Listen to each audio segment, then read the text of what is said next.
அன்பிற்குரியவர்களே, புத்தகத்தின் உலகத்தின் மூலம் உங்களை நான் இன்று நாம் காணப்போவது பாம்பன் ரயில் பாலத்தின் வரலாறு. ஆங்கிலேயர் காலத்தில் 1870இல் தமிழ்நாட்டுக்கும் இலங்கைக்கும் இடையே வியாபாரத்தை அதிகரிக்க வேண்டும் என்ற நோக்கத்தோடு பரிந்துரை செய்யப்பட்டது. இந்த பாலம் 1911 ஆகஸ்ட் மாதம் ஆரம்பிக்கப்பட்டு 1914இல் கட்டி முடிக்கப்பட்டது. இன்று வரை நிற்கிறது. இது பல்வேறு சோதனைகளை கடந்து இன்று வரை நிற்கிறது. வாங்க இந்த பாம்பன் பாலத்தை பற்றி பார்ப்போம். வீடியோக்குள்ளே போகிறோம். பாம்பன் பாலத்தோட வரலாறு மிகப்பெரியது.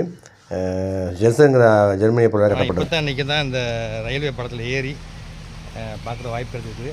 இது பழைய ரயில்வே பாலம். உங்களுக்கு பார்த்தா தெரியும். இந்த ரயில்வே பாலத்தில் வரைக்கும் நடந்து காட்டுறேன். இது வந்து புதுசாக வைக்க போகிற சென்ட்ரல் பிரிட்ஜு. இந்த பிரிட்ஜு அதுக்குண்டான பணியாக செஞ்சுட்ருக்காங்க. காற்றுனால தாமதம் ஏற்படுது அப்படின்னு சொல்கிறாங்க. கூடிய விரைவில் பிப்ரவரி அல்லது மார்ச் மாதம்